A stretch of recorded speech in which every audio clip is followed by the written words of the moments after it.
Staffordshire's had a whole crop of flying saucers. Spots in the sky, lights in the sky, strange things. But the strangest of all was seen one day over this cottage. Mr. and Mrs. Rustenberg were living there, quietly, out in the country. And, well, you just tell me what you saw. Well, it was one ordinary day. I was waiting for my husband to come home from work, and my two sons went to Seifert to school, and I was getting changed, and I heard this terrific noise. It was just like a giant cauldron of water being poured onto a fire, a shh sort of noise, you know. And my first reaction was, oh, the children. I thought maybe a plane was crashing or something like that. And I slipped my jumper on and went outside to find my two sons lying flat on the ground in the garden in front of the house, shouting, "Mummy, Mummy, there's a flying saucer." Well, naturally, I just said, "Come on, don't be stupid. Come in the house." But felt sort of a strange sensation. Wended my way up the side of the house to where we had a pump where we used to get all our water from, and automatically looked up to see this, all I can describe, this huge Mexican hat. It was stationary, this thing, and it was bright silver in colour, and it had a dome. A dome. It was tilted to sort of, I could see the occupants in it. You saw people in it? I saw people in it. There were two people in there. These people were beautiful people. That's the only way I can describe them. They had long golden hair, like a page boy bob, just like the old kings.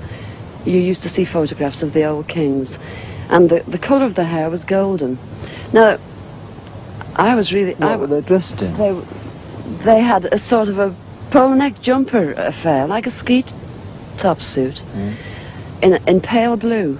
Now, these people weren't sat behind, one behind the other. They were sat together, but this, whatever it was tilted so that I could see them and they could see me. Were you looking at them through windows, through portholes, or what? No, not portholes. It was just sort of like a cockpit, I suppose, that had this perspex or glass or whatever it was. They could see me anyway, and I could see them.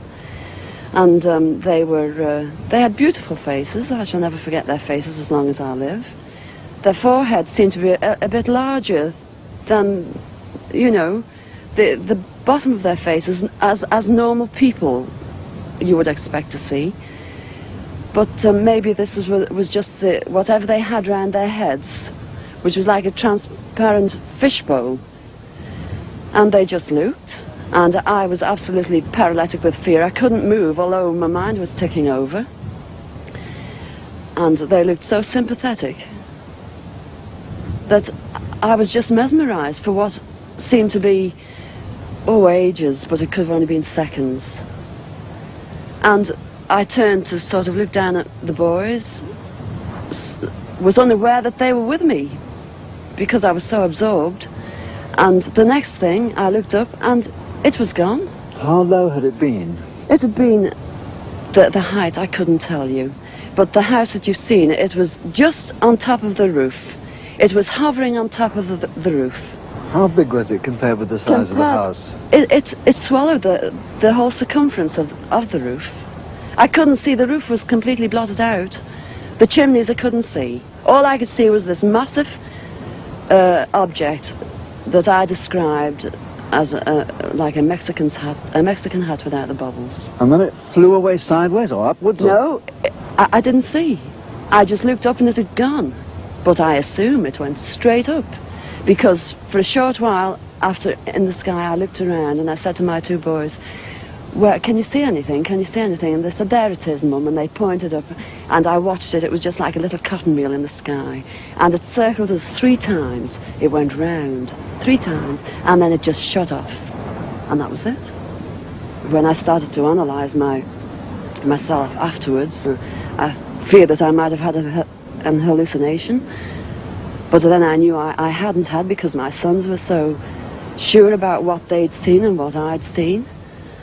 And it went through my mind that it was a secret weapon from Russia, and then I thought, well, it can't be that, because if they had something like that, they wouldn't need to fear anybody or anything.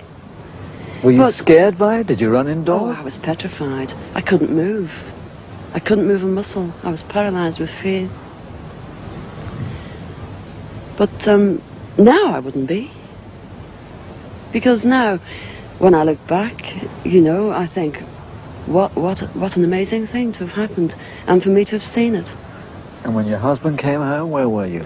Well, when my husband came home from the office, I was locked in the house with my children, under a big kitchen table that we were using. Under the table? Under the table, yes.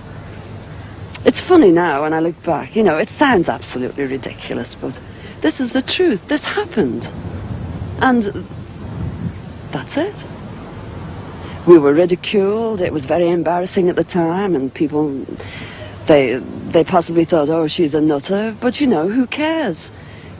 This is something that happened to me, and I'm a practically minded person, and that's it.